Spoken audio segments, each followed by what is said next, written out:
Hey everyone, welcome back to the Beyond the Arc podcast. My name is Matthew Ho. Today I'm joined by a special guest. We have Zac Benalloul from Benalloul Sports Management. Zac, thanks for coming on. Of course. Thank you for having me. Yeah, so Zac is a basketball agent, FIBA, MBPA certified too? Not NBPA, but FIBA certified. FIBA certified? Okay.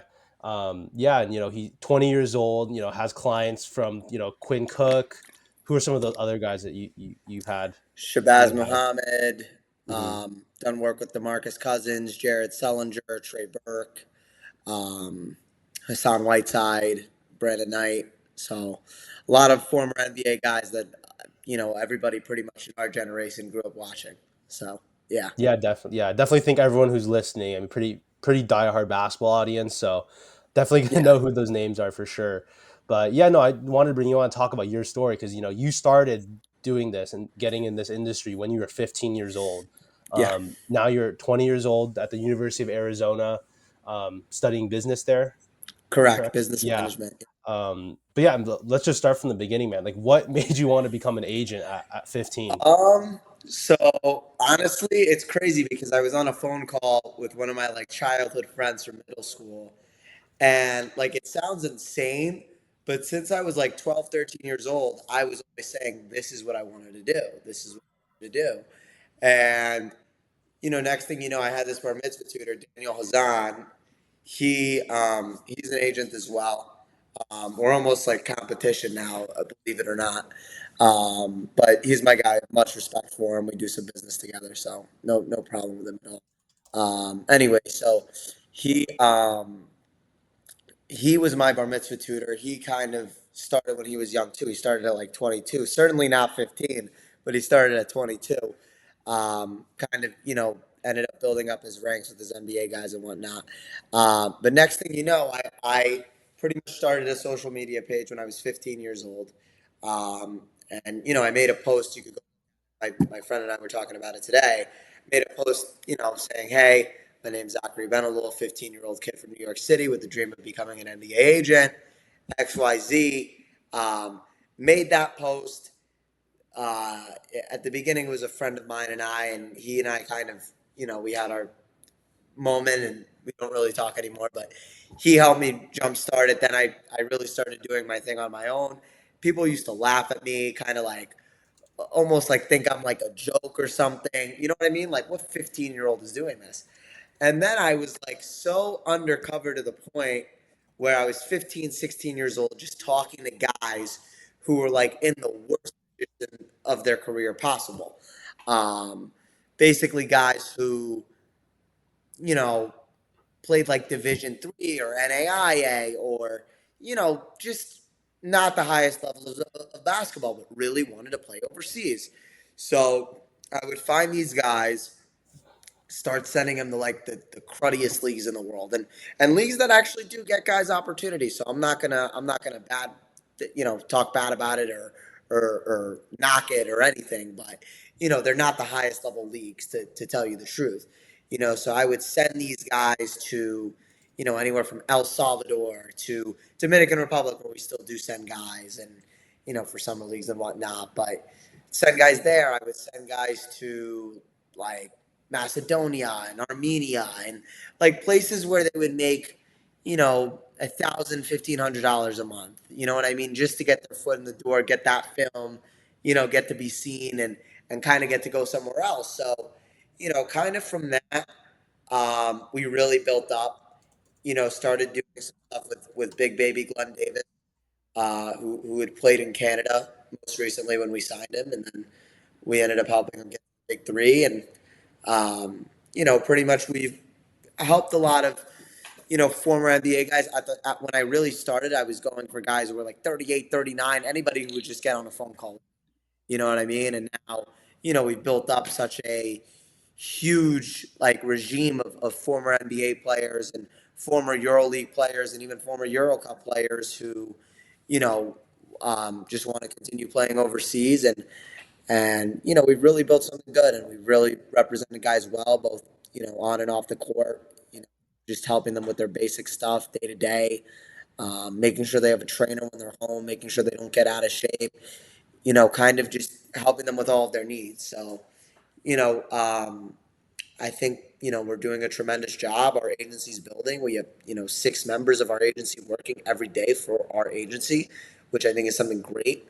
We're constantly growing. I mean, some, agents have reached out to me and said I'm probably one of the fastest growing agents right now. Not to toot my own horn, but that's just kind of, where we're at. About me. I built this legitimately from the ground up. I did not know really anybody outside of business. And I really built it up on my own. You know what I mean? Like, he gave me advice here and there, but he didn't really, build me. I really built myself all through social media. Um, and, I think it's a fascinating story because there's so much negative out there that social media brings, but I also think there's so much positive of it too. And I'm definitely a bifactor of that. To be somebody who's legitimately built their entirety of their business off of social media. So that's essentially just a little bit about our company. Um, what else I would say is, we've kind of, tended a certain client base, guys who have, played very high level in the NBA and are looking to, make substantial money overseas. We've done a fantastic job for a lot of those guys, and I believe that will continue and continue to grow. And, we've been placing guys in Puerto Rico for years. We did Jared Sullinger, Trey Burke this last year. Also Ed Davis, who's one of our clients as well. And last year we did Lance Stevenson, Hassan Whiteside, Brandon Knight. So also Emmanuel Mudiay. So we put a lot of former NBA guys into that market, into the South American market. Um, so we've really built throughout time. And we're going to continue building and doing what we're doing and getting our guys paid and putting our guys in great position to continue selling. Perfect. Um, so, you said basketball was kind of your main thing. Why basketball? Like, why was that the sport you decided to pursue this path in? Honestly, I grew up watching the big three, Miami Heat, and always watching them is what really got me so into basketball. As a young kid, really from age 8, 7. So, from watching them, my family and I were always in Miami a lot. So, kind of to see that team for 4 years, I love them. So, just kind of really watching them is what got me so far into basketball. And when I was younger, I would always, like play my GM or play like, those games on 2K. And I got super into it. And, I've always been, kind of into cap space and how teams can operate and how much a team can play a certain player and, a mid-level exception and a trade exception.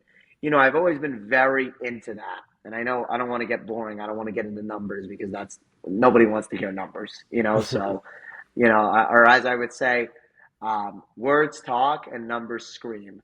So I don't want to talk all day about numbers, but I will say, it's a big part of the game and it's a big part of what, really got me into it. So, at the end of the day, I would say that is what really sparked my interest in the basketball and just always watching as a young kid, watching the finals, watching the playoffs, family every year, watching every regular season game, keeping track of certain players. So that's really what kept me so into basketball, honestly. Yeah. And then, yeah, I mean, I don't think saying, oh, yeah, like not only, you might have the dream you want to be the agent, right, at your 15, but you're like, why then at that time you're like, hey, like I want to go do this now? I felt like, why not now? I'm a little different. So I've always been a bit outside of the box. I've always been a bit of a hustler. Like, ever since I was young, I was just always entrepreneurial oriented and hungry to work. I was always hungry to make money. So, just kind of from that is what sparked the interest and just sparked the idea. And I was like, you know what? Why not try it? Why not try it? Why do what everybody else does and go intern and work for somebody else? So that's kind of what sparked me into it. And, now after doing it for such a long time, like doing right by people and helping players that are in, situations where they've been messed up for 1 year and you're trying to get them back on their feet or trying to get them back to be where they were. Like, doing that has been just so great and just helping people provide for their families. Like, that part of it too is what also, keeps me going. So, like, the whole spark of my interest and then that on top of it, and just continuing to grow the agency and grow the company is what's really, continued to motivate me and has kept me going over all this time. So, Yeah. Yeah, I guess looking back at your time doing this, which I mean you're only 20, but you've been doing it for 5 years somehow. It's a yeah, crazy thing to think yeah. about. But what's been some of your favorite success stories that you've helped create over time? My favorite success story had to be the Hassan Whiteside Brandon Knight combination down in Puerto Rico. I think it made a lot of headlines. It was big news. Like, people were very interested in that happening. I, went down to Miami, went to Hassan Whiteside's house, ended up flying down to Puerto Rico on a private jet with them. So, like, that whole experience was great and obviously huge for me. Now that's something that's like just normal, hanging out with NBA players and hanging out with these people. Like, it's normal to me. I've been doing it now for some time, and so that's kind of obviously become a normality, which sounds crazy and is probably seen as crazy to some people. You know, like, even walking in my neighborhood, sometimes I have like a 6'10" player next to me, and like, people, talk to my parents like, "What the hell is your son doing with this guy?" They're like, "Yeah, he's an agent. He works full time." Like, so some people don't know, and obviously to me, it's normal. Like, I don't see anybody differently because I work with so many basketball players. So, like, being tall, like, I'm not phased by it. You know what I mean? Because obviously I'm like 5'9", so I'm not like a huge guy. So, like, if I have a 7-footer next to me, like, you put a 7-footer right here, I'm not like shocked, like, oh my god, he's so tall. Like, for me, it's normal. So it's just like, I would think that experience was something great. I think always being in Las Vegas for NBA Summer League my first year was very big for me. Getting to meet all of those players, getting to really go up to everybody. I wasn't certainly established as much as I am now, and certainly haven't done the things that I've done now as far as deals and getting certain things done for guys. So definitely, I would say that aspect of it too. You know what I mean? Experiencing new things. I would say those are my probably biggest success stories. But definitely that one, with Whiteside and Brandon Knight. That really cemented me, I think, and built me to who I am today in this business. Yeah. Yeah, I remember too when Brandon Knight, Hassan Whiteside. Are they still playing there, by the way? Are they still in Puerto Rico? Or are they No, somewhere else now? they Okay. were last year. I think Brandon went to Greece this year. Hassan ended up retiring, unfortunately, Mhm. but you know, it's crazy. I actually watched Hassan growing up, so working with him was a great experience as Yeah, well. definitely. Yeah, but I think I just remember, there was a lot of different NBA guys in that Puerto Rico league that last year, and remember there was Yeah, just some buzz about it. People were there talking about were it, like this is a really competitive league right now. But yeah, that's great to hear. So going back to you attending NBA summer league and things like that. So you're telling me when you're like 16 years old, you were running around summer league trying to network, meet people, 17. all that. Yeah, 17? Okay, yeah. okay. Yeah. Um, I guess how did you approach that? Just like going up to people with you being so young and talking Honestly, to I've people. always had the spark in me. Like, I've never been afraid of anybody. I'm not starstruck. I'm not somebody who's impressed by anybody. Like, I'm a straight shooter, and I think a lot of people like that about me. Like, I'm not afraid to go to bat for people that I really believe in. So, um, I would say that's been really my main factor on it. But again, aside from that, I would also say, like, me just wanting to meet people is what really, like, sparked me going up to anybody. I would go up to anybody even if I didn't know they could help me or not. You know what I mean? Just to meet new people there. So, and I still see those people to this day, and they all come up to me and say, "Hey, what's up?" You know what I mean? It's just good to Mhm. know faces there, know people there, know people in that NBA circle. Yeah. So it was just anyone wearing a credential, you just go up to them and just like Essentially, see who yeah, they are pretty much. Okay. exactly, Okay. Yeah. Cause I mean, obviously that's like the big networking event for the year for people yeah. trying to get into the league. Were you credentialed at that time or you just like I've just always gotten the bought a ticket? credential Okay. through being a certified FIBA agent. You can get Oh, the because even at credential. 17, you were certified at everything, so you're able to get Yeah, it. Okay, okay, cool. Um, yeah, I mean, maybe we can talk about you being kind of you're a vet on one hand, but on the other hand, you're still young as well. I mean, how is it just getting over that initial reaction from people, saying, "Hey, you're old. This guy's only 20 years old. Like, I'm gonna trust this guy with, my Yeah, my I mean, career." listen, my experience speaks for itself. The people I've worked with speaks for itself. If somebody doesn't want to work with me because of my age, so be it. They'll watch us win.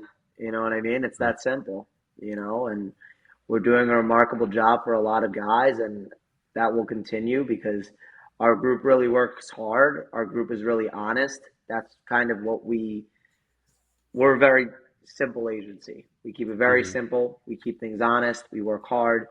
And I think not a lot of other agencies do that. You know what I mean? They just kind of sugarcoat and tell you whatever you want to hear and tell you they're going to do X, Y, Z when they really don't do anything besides do what everybody else does and just get you a job. So I think when you have plans for players and other stuff in place off the court, financial advising and, marketing deals while they're overseas playing, like the stuff that we've done is so different.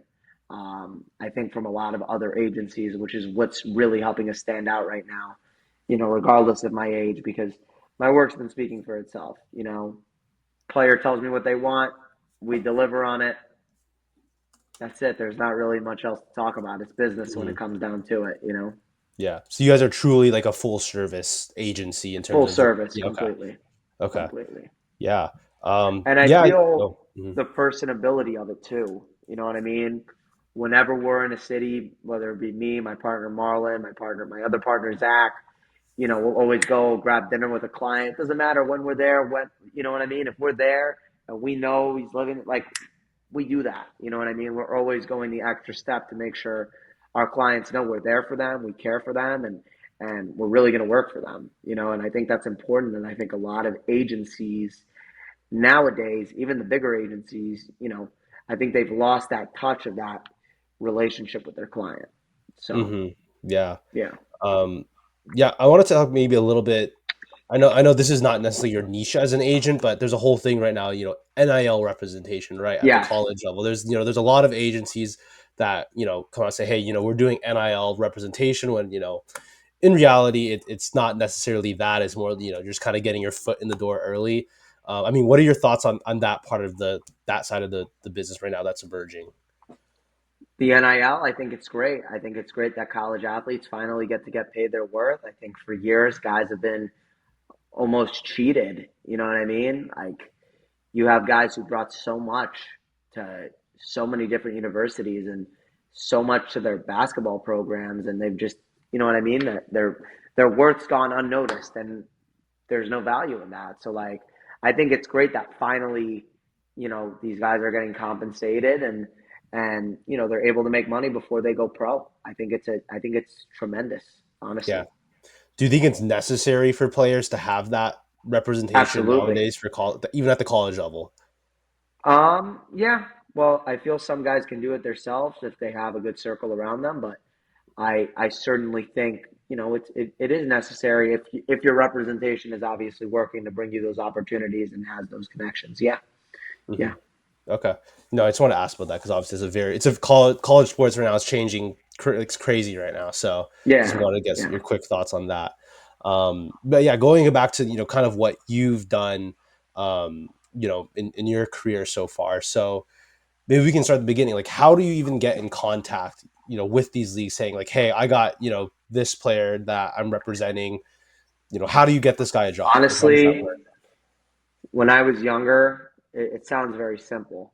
Um, but when I was younger, I used to speak to as many players as possible for as long as possible.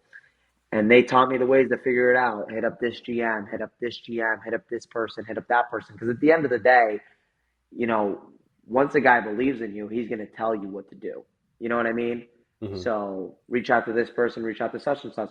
So whenever I was reaching out, I was always keeping in contact with those people, and they would always reach out to me because I would send one good player and another good player and a third good player. You know what I mean? So just that domino effect of scrambling contacts and meeting new people and going to events and meeting scouts and working with other agents and reaching out to other agents that live internationally, guys that live in Dominican Republic and live in Lebanon and live in Saudi and live in China and live in Dubai. So like doing business with these people all over Europe, all over South America, all over the Middle East, like they also have the contact. So being able to build good partnerships and develop good partnerships, that's really taken our agency a long way as well. And it's put our players in tremendous positions. Yeah. Yeah, I mean, it sounds like hard work, a lot of grinding, a lot of reaching out to Oh, people, it is. probably a lot of people that said no to you, in terms of, Oh, or for just not sure. responding. And I'm not So, scared of yeah. those two letters. That's something I'm Mhm. not scared of. So I've learned them real well, and I've reapproached situations, and then I've gotten the three letters, the YES. So I'm happy with where I'm at. I sleep well Yeah. at night. Yeah. What are maybe some of like kind of the wildest, craziest stories like you like can't make it up type situations that maybe you feel comfortable sharing, that you've been in Oh, maybe? oh wow! I had some wild ones. I was once in Israel on a family vacation. This was 2 years ago. I had a client who I don't even want to name his name, but I essentially had to stop doing what I was doing with my family on a Friday night to essentially get this guy out of the police station and help him get back home. So I've had instances like that as an 18-year-old kid, which I don't think any other 18-year-old can say they've had that kind of experience in their life, honestly. So Did I've had moments Yeah. like that. Um, I've had moments where I've had to help guys make flights. I've had pretty much everything. Yeah. Honestly, I've helped guys pay for things. I've helped guys do a lot. So, which has built me. It's helped me mold me. It's helped mold me into who I am today. So I appreciate all of that. All of it was a learning experience, and it's helped me become the agent that I am today. So Yeah. Did that guy end up getting home and getting out of the yes, police he station? did. Yes, he Okay. did. That's good to know. Yeah. Anything I do it with success. I once I'm going to start a task, I'm going to finish it. I can assure you of Hmm. that. Yeah. Yeah. Yeah. That's a crazy situation. Especially when it comes to my client safety. So Hmm. Yeah. Um, yeah, and I guess just maybe for you, in the future down the line. I know, right now you do a lot more for guys trying to you're out of the NBA, trying to get back, maybe back into the NBA, but also just them playing overseas. But just 10 years from now, what do you want your company to look like? the goal is to be you know, if not the top, one of the top NBA agencies, and I believe we have everything to do it. I think with honesty and hard work, that's all you need, honestly. So I'm a big believer in what we're doing. I'm a big believer in our growth. I'm a big believer in helping people and doing right by people. So honestly, I believe that will take us the furthest, and I believe from there we'll get to the top. Yeah. Yeah, yeah, and I think too, just overall about the agency space. A lot of times, what you hear, it's a cruel world. People will stab you on your back. Stuff like that, untrustworthy. You hear a lot of rumors, stuff like that. I mean, maybe you can speak onto that. You've had any of those type of Oh experiences yeah, that really shaped you? several times, several times. Not even to go into detail, but it's a cruel world. It's a grimy world. It's a cold world. The people you think are behind you sometimes aren't even really behind you. So you've got to just take everything with a grain of salt. Be careful and just work hard and do what you can. Control what you can control. So I've learned that the hard way. I've learned it. I've been doing this for years. So it is what it is. You live and you learn. So and I'll continue to learn every day. Every day is a new learning experience. Every day is a new challenge. So Hmm. Yeah. Yeah. Yeah. And I guess with your niche too, that you're getting these ex NBA guys, like how do you get in contact with them? Like, how does that process usually work? through Instagram, through reference. Sometimes we have guys that reach out to us, and we really stay close with all of our clients. So that's kind of helped us in reaching guys. We have a couple of our staff members who end up getting in touch with guys or end up hearing guys need new representation, and kind of really that. Hmm. Yeah. Um, yeah. I guess is there any other big parts of your I guess, career journey that maybe you want to touch on a little bit more that maybe we haven't hit on? Hmm. I would say I worked for an agency, 1010 Sports, for a year and a half. Really Hmm. helped mold me, really helped me learn a lot about players, personalities, people in the business, executives. I would say really that, that's really helped in molding me as well. So I wouldn't discount that situation before I started off and left 1010 Sports and branched off and did my own thing and started my own thing. Hmm. Yeah, definitely. And then yeah, down the line, I know you mentioned you wanted, become a top NBA agency. I mean, what are some of the things you need to get done to get to that level? Would you say? I'm going to go for my NBPA license. So I think either this year or next year, I'm going to do that, depending on how timing works of things. We've been very busy, and I've been really focusing on our clients. So that's been our main priority, but that's going to happen. And kind of from there, just obviously starting the NBA side, recruiting guys out of college. You know, that's something we'll focus on a lot more Hmm. when it comes time to it. Yeah. This is technically, an NBA podcast too, so I'd be remiss to ask you. I mean, how close are you following the NBA these days? Very closely. Hmm. Very closely. I think this has been one of the most wild free agencies we've seen in a while. Um, you've got to see, several, I would say probably 4 or 5 of the top 25 players switching teams in the last year, which is, I mean, remarkable. You know, obviously you had Mikal Bridges going to the Knicks, you had Paul George going to the Sixers. Like the league has been really shaken up. I mean, the Celtics did what they did last year, and obviously they won a championship from that. So, like the league is just shaking and shaking and shaking and shaking. So, it's a very interesting time. I'm very excited for this season of NBA basketball. I love the NBA, so I'm looking forward to it. And yeah, Yeah. Yeah, and I guess from your perspective too, whenever you see, a piece of news come out, this guy signs with this team or this trade happens, I mean, you might know or have a different outlook on those type of transactions, or maybe hundred you know who percent. their management is or representation. I mean, how do you kind of view when you see a piece of news like that drop? Like, how do you kind of view it?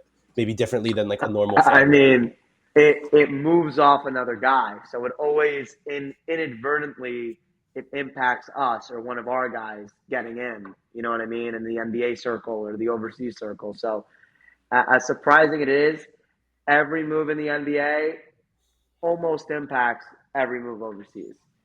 Really? I don't think a lot of people think like that, but it does Mm. in ways that aren't really explainable, but if you know the market and you've been working in this business long enough, you can kind of understand that. Do you have an example for you that sticks out in your head? Like, hey, like that was something like something happened in the NBA that down the line affected someone overseas. Almost the opposite. Kevin Okay. Porter Jr. this year went over to Greece, Yes, played that's for right. 1 month with PAOK, signed for $10,000 a month, dominated for I think it was 2 months. Now he's playing with the Clippers on a minimum. So like that opportunity, him having that, him going to Greece, which is very unorthodox for an NBA player of that stature to do because he was in trouble, helped him get an NBA opportunity. Yeah, yeah, that's a Yeah, really good example. I forgot he even went. He was in yeah. Greece for such a short time. He's already back in People the forget Kendrick Nunn is NBA. there now. He's making a new career. He's had his whole NBA career playing with the Heat, the Lakers, the Wizards, and now he's over in Greece making a ton of money, making 3 million a year, I think it is, and he's doing his thing. So yeah. I mean, Yeah, even this year, you can look at Patrick Beverly, who decided, screw this, I'm leaving. I'm leaving the NBA. I'm going to Israel. I'm gonna go get that tax free money. And you look at him now. He's playing with Hapoel Tel Aviv. He's playing with Bruno Caboclo and many other former NBA players as well on that team. So yeah, yeah. I mean, there's always the discourse about oh, this player, like they shouldn't be overseas. They should be in the NBA. Like you look at Mike yeah, James, I think all time leading scorer now in the EuroLeague. I think yes, there's a lot of American players that are just killing it over there. I mean, yeah. what kind of is that translation? I mean, when people It's kind of talk different. about that, It's yeah. a different realm of basketball. I think a lot of people don't even realize it. Uh, the European game is far different. It's much more systematic. while the NBA is much more scorer orientated, I would say. You know what I mean? You've got your big players who really score a good chunk of the points for each team. Whereas in Europe, it's very balanced basketball. It's more team style. Obviously, depending on your coach, but I would think that's the main difference. Seeing how guys can fit into teams and still average over 18 or 20 points is fascinating, honestly. So, yeah, Yeah. that's what I would say is the main difference. Yeah. I think about a guy too, like Kevin Punter Jr. Kevin Um, Punter, yeah, yeah, so I saw him. He was playing in the Drew League this past year, and he was just yeah, killing it. Like he was just cooking the Drew League. Anyone guarding it was like yeah. a traffic cone. It was You've got crazy. to be a lot more consistent shooting the ball in Europe to be successful because you're going to get less shots. That's That's a, just the reality of what it is. And not only are you going to get less shots, it's 8 less minutes in a game in Europe. It's only 40 minutes, 10-minute quarters. So it's a lot different. It's less possessions as well. mhm. So every possession that a team doesn't score on, it's very impactful if you really think about it. In Yeah, 2 minutes, there's at least, 5 to 6 possessions per team. You know what I mean? So it's a little crazy. yeah, yeah. And then maybe there's the flip side to that too. Like Sasha Vezenkov. He went back to the Euro League after I think one season in the NBA with the Kings, traded to the Yeah, Raptors, and he left. Trying to think any other uh like players overseas. Facundo Campazzo, like he's killing it with Real Madrid right now, but he was with the Nuggets for a bit. I mean, what about I guess the flip side too, with players from overseas coming to the NBA? It might I not. Some mean, of you them see it's work out, but happening. Some of our top stars, you've got Giannis, you've got yeah, obviously Nikola Jokic, Luka Doncic, Rudy Gobert. Like these are guys all from Europe that are now coming here and dominating. So I think it's great to see what's going on now, and it's pretty fascinating. And I think it will continue. Um, where these guys from overseas are going to continue to come here and dominate.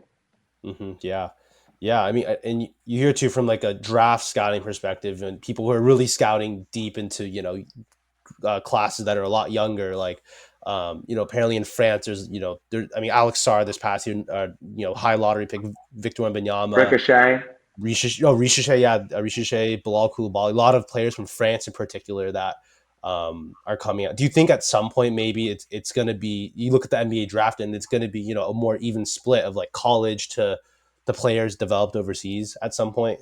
I do, I Hmm. certainly do, and I think it's very notable because of the fact that it's the first 14 picks, and almost all of them are international guys now, Yeah. and if not almost all, at least half.